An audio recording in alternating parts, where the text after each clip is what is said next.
Welcome to a bonus series on the Life Giver podcast.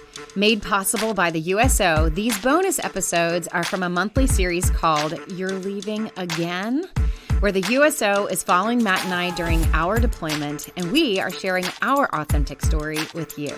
Whether you're going through your own deployment, are geo-baching, on an unaccompanied tour, or maybe getting ready to, this series aims to be the first of its kind. Real life, gritty, but resourceful content aimed to help you keep your marriage and family strong while you're apart. So whether you're a military spouse or a service member, this series is for you. So sit back, grab a cup of coffee, or head outside for a walk and listen in as Matt and I share what we are learning apart with you.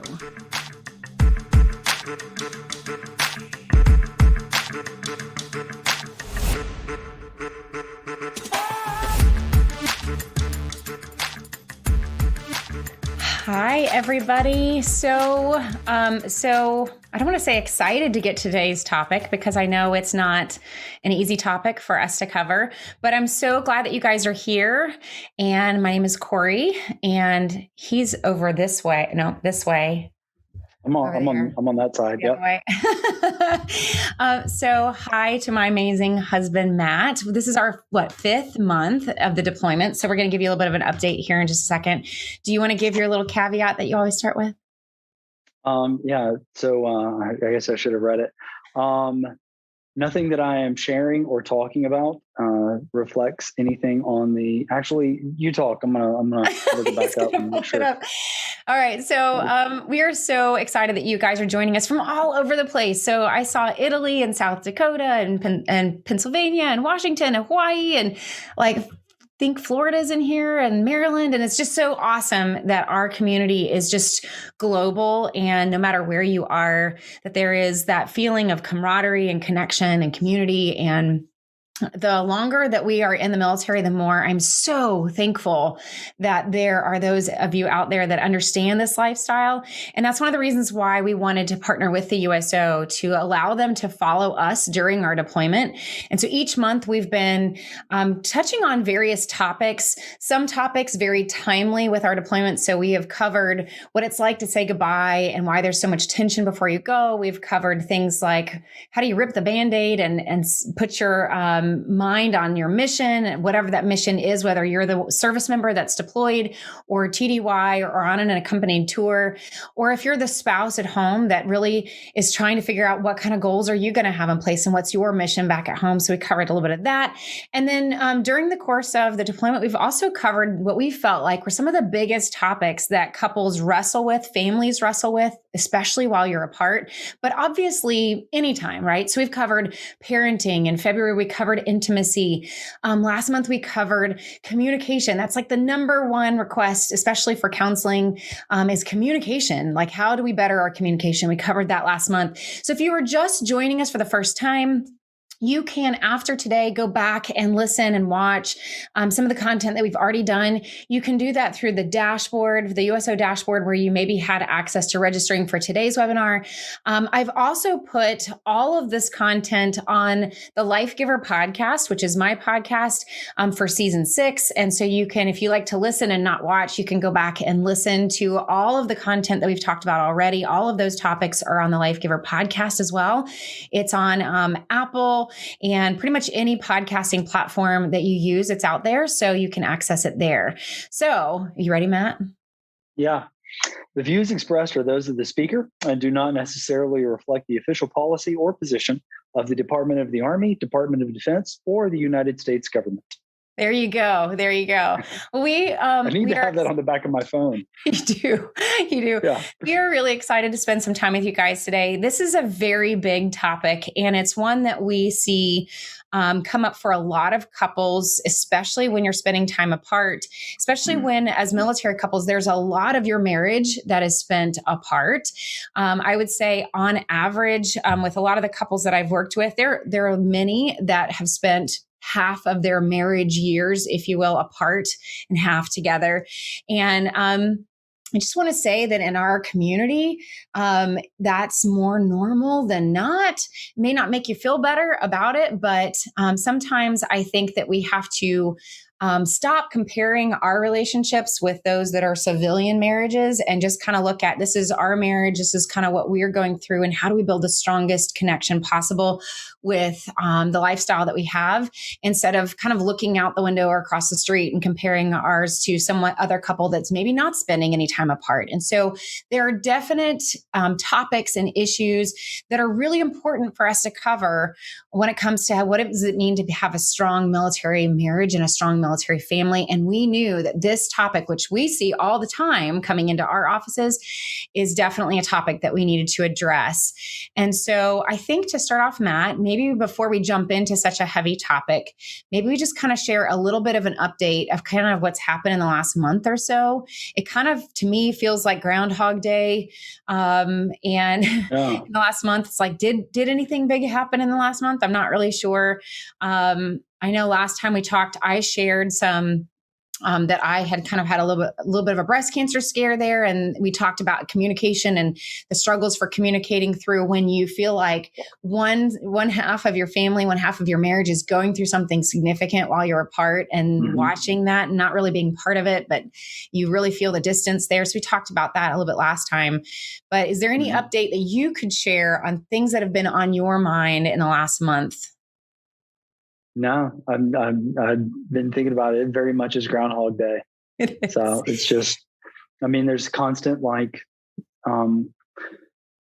things just constantly change. And so it's constantly trying to get used to change, and trying to deal with a lack of predictability and responsive. And it reminds me of the first deployment where there wasn't so much change as there were for us. It was a substantial combat deployment, so there was a lot of reacting to contact.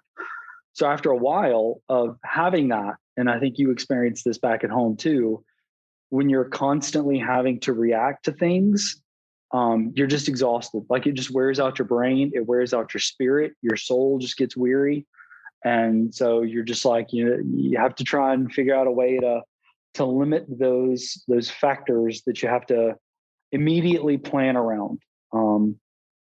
So yeah, it just becomes exhausting after a while, and you quickly make quick decisions about people and things that you allow into your life that can like influence or impact that.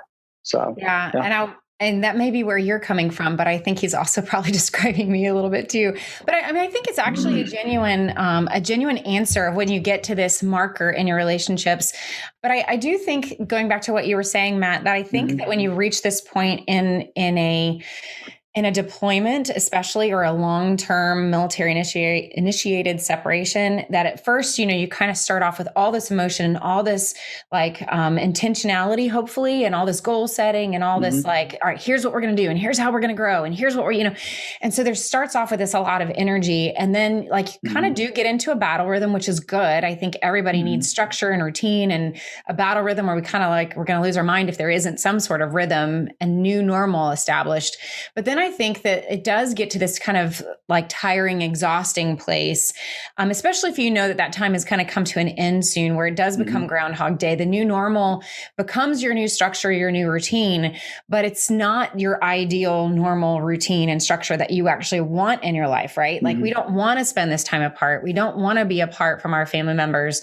You don't want to be missing out on things or watching your family go through difficult things. And so the new normal that you had established to bring some level of peace in your life, I think does become exhausting, because it's not, the new normal is not what you want. You want to go back to the familiar, and the, so I think that's, well, you miss convenience. You miss the things that are, at some point, you're just, you develop a battle rhythm and you're like, I got to do all these things in this step, in this order, and not forget one step in the process. And then after a while, you have to become so mindful and deliberate with everything you do, that after a while, you're just like, you know what, just being so deliberate, it wears on you real quick. Yeah. So. And a couple of things that we had decided to do to stay connected. So just to kind of quickly revisit some of the goals that we had set. Matt came up with this amazing idea to use again, we don't get anything from this. This is just the tool that we're using, but people ask us about it all the time during the series. We've been using the Day One Journal app to journal to each other each day. So we log in under the same username and password. There you go. And then like when he wakes up in the morning, he writes, while I'm asleep, he's writing a journal entry to me. And then before I go to bed, I'm journaling something to him. And so it's been a great way for us to connect. Last time, I didn't bring it upstairs here to show you this time, but last time I showed you how the Day One, you can actually print off all of your journal entries into a bound book. And so that's something that we're looking forward to doing. Although there's some days that I'm journaling things that I'm like, I don't know if I want this in print form. So like just to see numbers how exhausted I am. Tomorrow is, so we've been doing it for 130 days. Tomorrow is the 128th day streak. So we've done it for 128 days straight. 120. And we have 251 journal entries together and 348 pieces of, what do you call it? Media, whether that's a funny GIF or a picture or whatever. So. Yeah. And I just want to say about that, because some of you might going, wow, that's a great idea. And somebody else might going, I could not do that. And I just want to say there's, I think, in the middle, right? There is, it is a commitment. And there have been a couple days in there that I was just too tired to do it. And he was like, what I'd really like is just a video from you, just talk to me instead of writing. And so there was a grace in there. But it really, I think, has been something that we really wanted to do. And no matter whether we felt like it or not, it's been one of those things that this is our communication to each other and this is what we wanted to do. And so I personally appreciate the discipline of doing that each day. So for example, yesterday, there's been several times actually that I could have gone into the journal and just kind of listed out all the things that I was frustrated with and use it as almost like a personal negativity mind dump, and what I've learned through this process of journaling is, well, first of all, you've mentioned this several times, Matt, where you've written something and deleted it and how that's helpful for an extrovert. Yeah. But I think for me, one of the takeaways that I have is I had the choice to write something negative, not towards you, but just kind of talking about my day, you're my person, and instead of doing that, I was like, you know what, this is going to be in print. And do I really want to look back and remember all of that angst? Is that what I want to revisit? And so instead I found myself turning those days into, instead of going into all of that, I'm just going to list out what I'm grateful for. What did go right today? And that's been a huge learning thing for me. That's been really helpful. So do you want to share what's been helpful for you? Well, no, just the part of being able to kind of get out your crappy first draft and then be able to go, okay, I got that out. I did that brain dump. And I mean, for me, schedule wise, I come in, I drink coffee, I write in the journal, I go grab chow right at 7:30. And then I'll come back and relook at what I've written and then add something to it, something maybe I thought of when I was having breakfast. So I take a significant amount of time in the morning to try and craft those things, not just for future when we look at it, but also with the mindset of what am I going to say that will hopefully set the conditions for your day? How do I want you to begin your day? And if there's a way that I can influence or shape that, that's important. Do you want to start? I mean, we probably need to jump in. Yes, we do need to jump in to the topic. And I know that's why you guys are here, is to less hear about us, and more about the topic. So we are going to jump into this topic because it's a big topic. It's a topic we usually get a lot of questions on, and I want to make sure we have plenty of time to cover it. And that is the topic of restoring trust and rebuilding your marriage after wounds. And so experiencing wounds in your marriage is often the topic that comes into the counseling office, especially after there's already damage that's been done, after there's been a lot of distance created in your relationship. And it's now what do we do? Can we restore it? How do we restore it? Often I get the question of, is this relationship even worth saving? How many wounds is the magic number of wounds before it's too far gone to save? And so these are all questions that are, I don't want to say normal, but they come up a lot. They come come up a lot. And so I wanted Matt to kind of start off with kind of talking a little bit about, like, we've been married 22 years. I'm starting to round forward now. So is it 22 or 23? Like, I know we're approaching 22 this year. 22. Yeah. I start rounding, like moving forward and saying it's almost 22. Let's speed it up. But yeah, right. But like, I'm so proud of that. I'm so proud of the hard work that we've put in over the years. But 22 years is at least long enough to kind of have those valleys and mountains in our own relationship, and understanding what it's like to go through tough seasons, to go through great seasons, easier seasons and more difficult seasons. And so, I think, what we wanted to start off with is the fact that wounds are going to happen in marriage because you married imperfect people. So Matt, I was going to let you kind of start with that. We starting with the small infractions, or? Yeah, I think we could go into that, but like, just that, what would you say, what have you learned, whether it's from us or in counseling other people, as far as the fact that we're married to human beings? Well, I'll start with this. This may be like, I'm going to back it up and then bring it forward. One of my favorite phrases is, no man walks into the same river twice, for the river has changed and so has the man. And I think that applies both to men and women, or however an individual identifies. No person walks into the same river twice. And so when I look at marriages, you have two people that are the product of families of origin. And even if they come from the exact same family of origin, they're not going to have the same response because, down to a cellular biological level, I mean, even if they had the exact same nurture experience, they're not the exact same person. So they're not even going to respond the same way. So when you take the variables of different families of origin and two different people responding in the way that they are discovering how to trust the world, how to experience the world, the assumptions that they're making, the self-confidence they have as they move through it, inevitably you're going to have two distinct humans that come together with a different worldview. They're going to come together with a different ability to trust, or different reasons to trust, or what they're looking for. We all get married or we get into relationships sometimes to try and fix or try and fill the empty places in our life. And there's nothing hugely wrong with that, so long as we're not trying to like totally, set our self-esteem or our self-concept based solely on how another person treats us. But when we're trying to fill in those empty places, we go to another person who may not know how to do that, or may not know how to do that well. But the interesting thing about when you finally decide, okay, I want to do the rest of my life with you in marriage, is you're both making a contract to say, okay, I'm going to try and commit to loving you that way. And I think there are stages to marriage. In the first early stages, you just want to try and find the happiness that you did and you experienced when you were dating. And then eventually you realize that happiness was a very initial one, and there's a deeper level of connection and contentment that you find in marriage.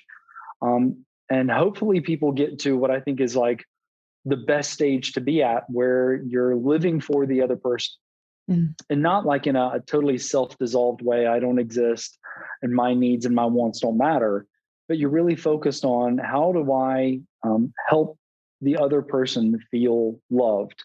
How do I help them feel like they are of immeasurable eternal worth and great value? So you're not solely in it for just your own reasons and for what you're getting out of it, but for what you can give to it. And I think it's a mature perspective to realize. But as that entire process goes on, there are battles. There are ways that both people mess up. There are, I know early on for our marriage, there were the insecurities that I was having, frustrations in the jobs I was working at before I came into the Army.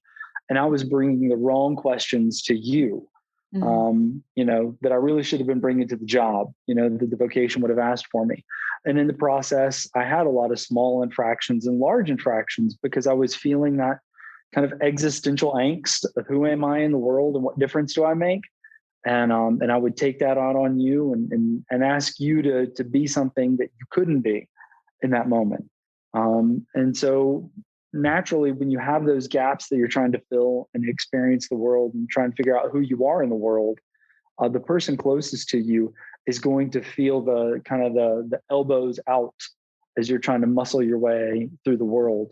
And you don't mean to do that. It's just kind of the way that you're trying to fumble through the world as a human. And so first off, what I'd say is, if I'm going to sum everything up, is we all mess up. We all have faults and flaws, things we inherited, things we chose to do, things that are beyond our choice that are naturally just we're predisposed to. And we should always have the goal of giving grace to the other person as they grow and mature, and then also being graceful with ourselves, but in a marriage, challenging one another to continually grow in that process.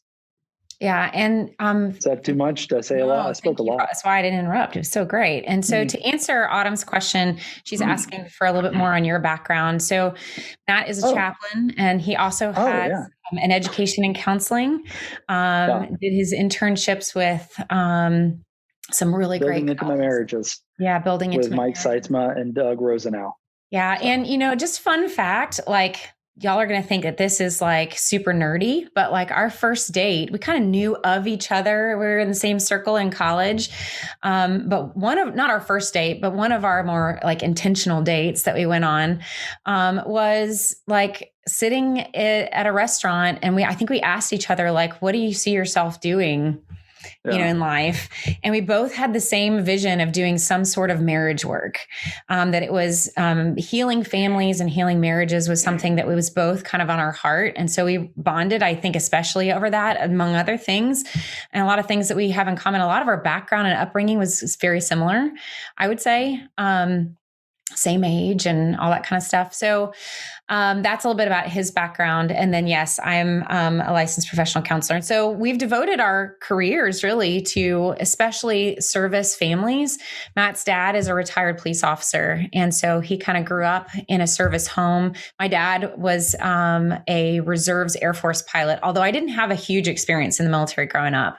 So that's a little quick little bit of tidbit. So I think... There you go. So then going back to what you were just saying, I absolutely agree, obviously. And so I agree that we kind of bring in this expectation. I think, we don't mean to, but like everybody talks about in the first season of marriage, like the biggest issues in your marriage are expectations of marriage and expectations of each other. And do you know what those expectations are? Are you communicating that to the other person? Are you sharing that so that they know how to win, and know how to meet those expectations? And so a lot of the rough stuff in the beginning is like, is that expectation something that can be met, or is it something we're bringing from our childhood? And that's why, I'm all for counseling and therapy. It's why I became a counselor. I have been to counseling before, probably will go back, because it does help you really process those things and figure out what are the questions that I'm bringing to my relationship, and where are those questions coming from? And are they the appropriate question to ask or bring to them? So, but then I think very soon into the relationship, because you are married to a human being and that person is flawed, they're not going to get it right all the time. They're not going to be perfect. They're not a superhero. And so when they do drop the ball, or they didn't realize that was an expectation you had, and it could be something very small, that you would feel that initial disappointment, or I didn't think that you wouldn't express your care for me that way, or that that you would hurt me in that way, or you wouldn't be thoughtful in that way, or that you wouldn't have put yourself in my shoes and considered my feelings, or whatever happens. And now we have to start dealing with the question of, what do I do in my mind with what I believe about people and whether or not they are flawed? And what do I do when I am in relationship with a flawed person? How do I reconcile the fact that I myself am a flawed person, and that I might today or the very next day get it wrong too, and start to kind of wrestle with that. And then I think that we then have to kind of enter into this place of, once we embrace that we're married to a flawed person, then we have to start talking about, all right, what are those different kinds of hurts that can happen?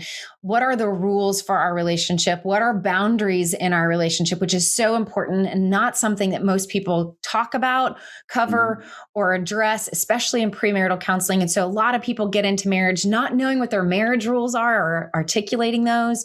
We just assume that we all have the same rules. Yeah, go ahead. I think you don't find out the rules and the boundaries. You don't know you have them. So they're unspoken.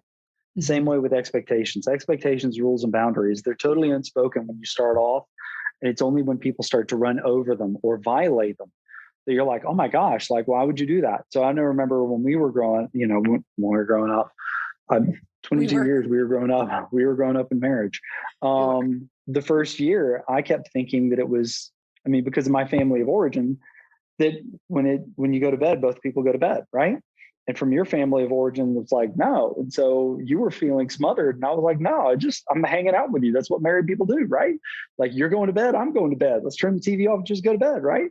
Or, hey, let's go antique shopping or whatever. That's what married people do. That's what I've seen.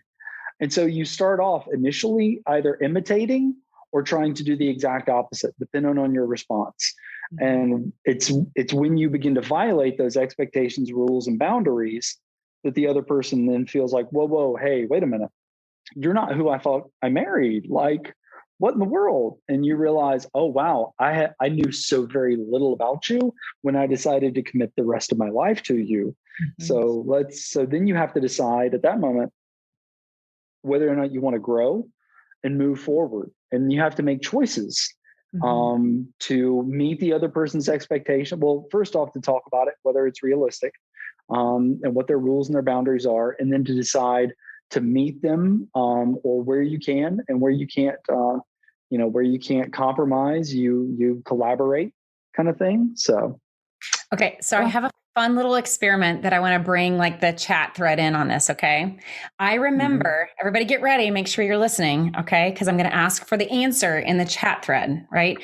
I remember the very first argument Matt and I had married, very first argument. Do you remember what it was? Okay.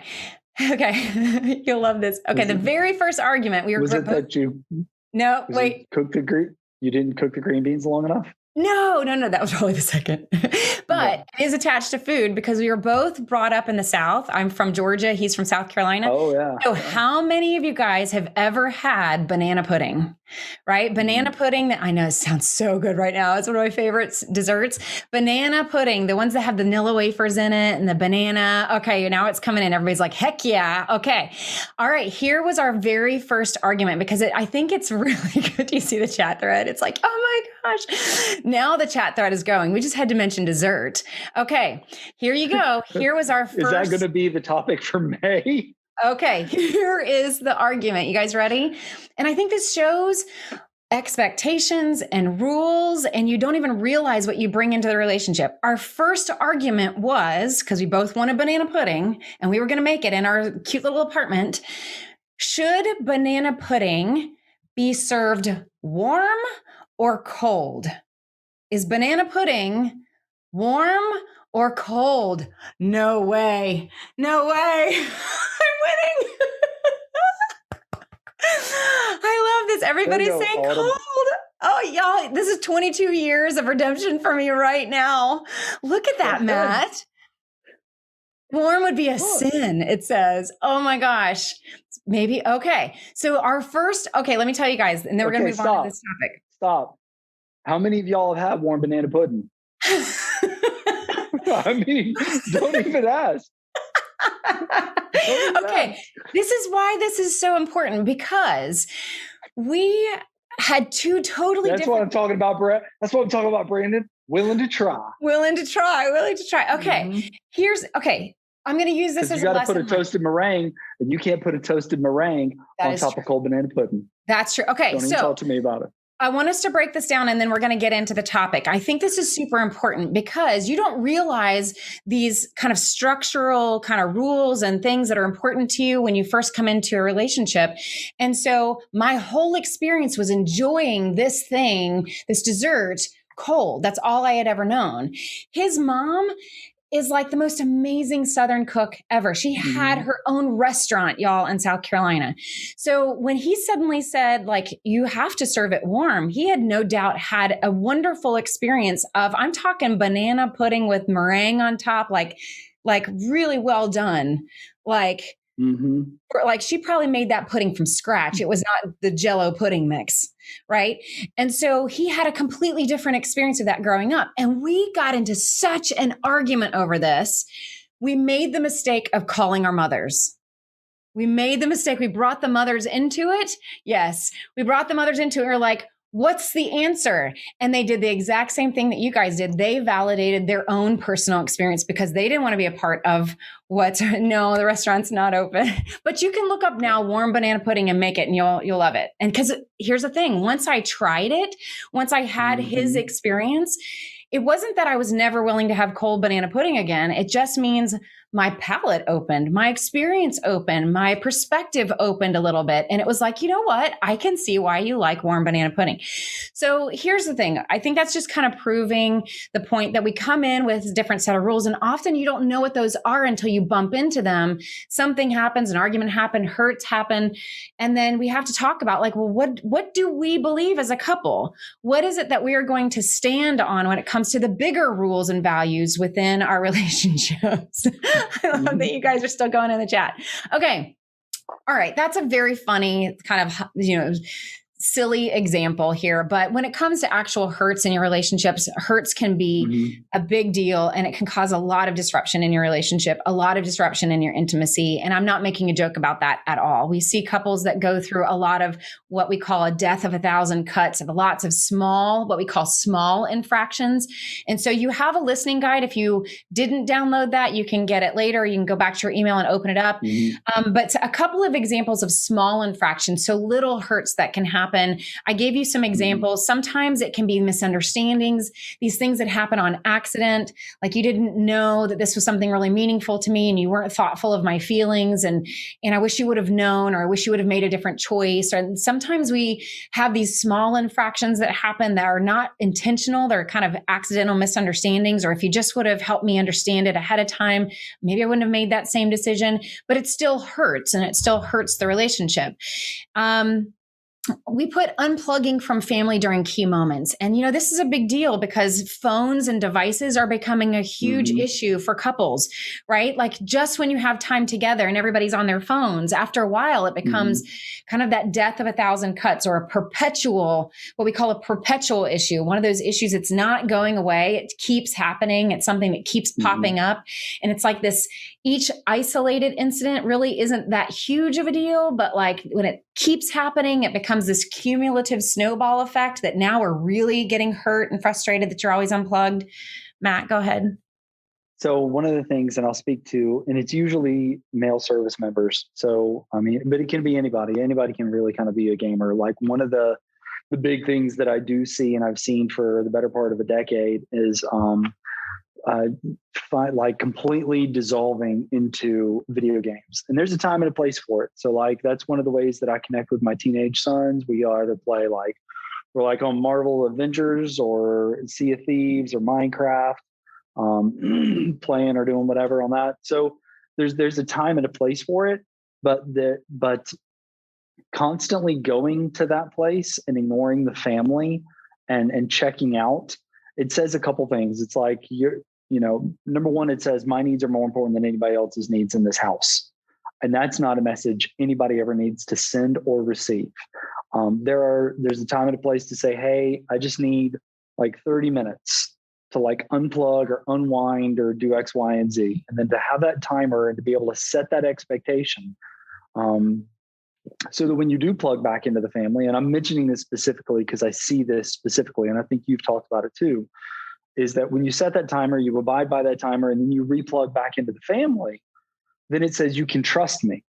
And that's one of the things we're talking about here tonight is trust. And so trust is actually, we say it's doing the right thing for the right reason for a really long time. I like saying do the right thing for the right reason, the right way for a really long time. And that's 4 rights. And that sounds a little bit rough, but it's, you work towards that. But when you create a rule, you abide by the rule and you hold yourself to that rule, you're telling the other person, I'm a trustworthy person. Like what I say, I will do. And if I say I'm going to do it and I do it, then you know that it's the way that people communicate love and value to another person, to abide by their word. And, growing up, most, and I'll say this, most men here, your word is your bond. And so if your word's not good, then nothing's good, And so to be able to say, hey, I may need this time to unplug, but then I'm going to plug back in. you hold yourself to that standard, the egg timer dings and you shut it off and you go back in to do that. So it's not saying you unplug from the you never unplug from the family, or you never take time for yourself. It's, you don't always put yourself first. You know, if I'm coming home and say I need to unplug, one of the first things I also need to look at you and go, but what do you need? You know, because it's two people in a relationship. I'm not just here to get my own needs met. What do you need, and who can I be for you? So it's that give and that take. And it's also going back to, like, you know, this speed of trust with Franklin Covey. It's speaking clearly, speaking plain, speaking with transparency, and talking straight. Yeah. So I know I kept trying to say that and trying to figure out what the right two words were. I always stumble on that one too. And so when it comes to these small infractions, like, and I have a question that I'm going to post that I'm going to address those of you who are listening. And again, I want to see what your answers are in the chat here, because I think it's a really important question I just thought of.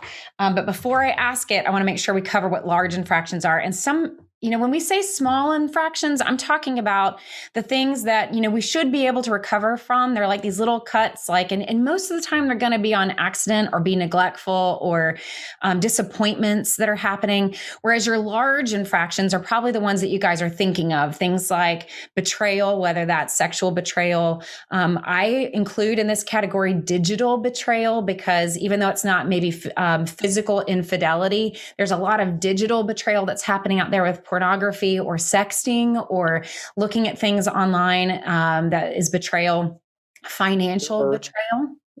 And also going back to old people, old places, old things. So it doesn't have to all the way be into something sexual. It can very much be emotional. So people that are plugging back into former relationships because they're not getting their emotional needs met in the current relationship, or new ones, only to find out, or new ones where they're pursuing, trying to find their worth in something because they're not getting their emotional needs met at home. Yeah. And so there can be lots of different kinds of betrayal that can happen in a relationship. It's not always just infidelity. I think, you know, I've seen in my counseling practice a lot of different versions of betrayal. Lying and deceiving or hiding information is, we have included that as a large infraction. And I think some people like, is that a small or is that a large? And I think when it comes down to it, lying is something that, like, if it's like a genuine, like, misunderstanding or mistake or something like that, then maybe that's a small infraction. But when it comes down to, like, purposefully deceiving and hiding information and overtly lying about something in your relationship, that comes from a place of difference in values. That comes back to those rules in a relationship. And so when you have one person that is choosing to, I had a conversation with a couple talking about was lying by omission, like just not including all the information. Is that considered lying? And so I also want to get to that it can be a disregard for boundaries. So if you're trying to set good boundaries in your relationship and somebody just isn't caring about that or keeps pushing the envelope on those boundaries or isn't honoring your boundaries, and we'll get to more on boundaries here in a second, but that can be a large infraction. If there's no remorse, if there's no accepting of responsibility for the infractions that you've done, that is extremely hurtful. And it keeps you in a relationship where you try to set boundaries, but that hurt is there. It's a deep wounding because you can't move forward until there is a humility there and a willingness to admit wrong and growth that's behind that. And so when somebody is unwilling to express that humility and own that wrongful doing, then that can be a large infraction to someone else. So here's my question, and then I want you to talk while they're giving the answer, Matt. Here's the question I want to ask everybody listening in the chat. Who gets to decide whether it is a small infraction or a large infraction in the relationship?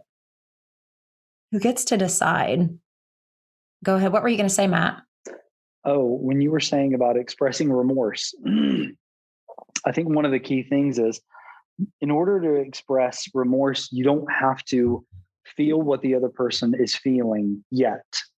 Hopefully you will get there over time. You can, because some people have different degrees of empathy. So they may not understand the depth to which the other person was hurt, but you have to be willing to be willing. And in that, I mean, you've got to be able to go, okay, I don't fully understand why that was an infraction, but I'm willing to see what that is, and to not stand the ground and say, the obstinance that we've sometimes heard from other people in counseling sessions, which is, I don't know why you're upset by that. You should just get over that. Why is that such a big deal to you? What's the big problem? I don't understand it. I don't see why that impacts you. And all those are cuts, because what it's saying is I'm not willing to listen why that's important to you. Mm-hmm. And going back to family of origin, those go back to like our very deep-seated needs that we had growing up that we're trying to get met in a current relationship. Mm-hmm. So if they're not getting met and somebody's just like, well, I don't see why that's important to you. That shouldn't be important. You should just get over that. That shouldn't matter to you. What they're saying is your needs don't matter. Your personhood doesn't matter. The questions that you're trying to ask. Now, they may not always be healthy questions either, which is why it's great to talk with a therapist, because not all the questions that we bring to a relationship are healthy questions that need to be answered the way that we're expecting them to be answered. So there's a give and take in there. But the person that created the infraction, when you feel hurt, when you feel wounded, when you feel wrong, or somebody has broken trust, the other person, it is incumbent on them to be able to say, okay, I don't fully understand. And this is usually just with small infractions. I don't fully understand why it impacted you, but I'm willing to see things from your point of view. Help me see what you see. Help me understand why that mattered to you. And then as you talk and you open up, you begin to understand one another better. No, I would say I think that's been one of the biggest growth areas in our relationship, is that I remember for years, we kind of had this like debate going on of whether or not intentions mattered. Like, I didn't intend to hurt you, so doesn't that matter? And I would say, I recognized within myself some growth in that, because I so deeply wanted you to see, well, I wasn't trying to hurt you, and I wasn't trying to this or that. And I think it took me a long time to go, it's not working for me to argue my intention. It does matter at some point in the process of just showing you I'm not like intentionally being a hurtful person. But I think a huge growth moment for me was to go, I'm going to set that argument aside and just listen to what you're saying and own the fact that you personally are hurt. Because if I start expressing my own intentions behind it and what I was trying to do or wasn't trying to do or whatever, I'm making the conversation about myself instead of listening to the hurt or the feelings that you're trying to express to me and bring to me, and let you be the focus of the conversation. And then if we circle back eventually to what my intentions were, because sometimes expressing your intentions after that apology, after you've met the needs of the other person, there is room to sometimes be able to talk about intentions, but you can't do both of those at the same time. You can't. I think whenever we have hurt one another in the marriage, it's disappointed ourselves. Yeah. So when I've hurt you or you've hurt me, we disappoint ourselves because it's not the ideal self that we want to be or who we're trying to choose to be. And it can become very tempting to want to look inwardly and go, well, who am I? Like, what's wrong with me? What happened to me? What did I just do? And in that moment, we're making it about ourselves, which there will come a time and a place where we need to have that introspection. But in that one moment, we need to be able to have the adult courage to stand up under the weight of the fact that we've disappointed the other person. And we find that if we can if we can sit in the pocket of having hurt the other person with an infraction and then move forward and listen to the other person, listen to their hurt, take that in, validate it, and then decide to move on, we've actually really patched up the wound much more fast than if we try and defend or deflect or explain, or we're trying to backpedal. We feel like, oh, well, let me try and put a pressure dressing on it, just stop the bleeding. And you're like, no, I need you to see this. I need you to understand it for these reasons. And when the person does, and they're like, oh, wow, you're like, okay, now I feel seen. Because the overall goal in marriage is for somebody to see us for who we are and still love us, challenge us to continue to get better. But that's that sense of like, we can't have real growth if we don't have real vulnerability. Next time on the Life Giver podcast. If it's a Yes. long-term pattern of behavior and it's still ongoing, there's no remorse. Okay, Yes. remorse indicates I've stopped the behavior, I hated the way that I was, and I want to do something differently. And so the way that goes about, the way that we repair the trust cup is the behavior has stopped. They've expressed remorse. They may not fully understand it from the weight of the experience of the person that's been wounded, but they're willing to, over time, understand that more in depth. But they've also asked, what do I need to do to repair trust? Thank you for listening to the Life Giver podcast. If you're enjoying these episodes, please share the podcast with other service couples that may benefit from the show. If you'd like more information about me or Life Giver, head on over to CorieWeathers.com or life-giver.org.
Thank you for listening to the Life Giver podcast. If you're enjoying these episodes, please share the podcast with other service couples that may benefit from the show. If you'd like more information about me or Life Giver, head on over to CorieWeathers.com or life-giver.org.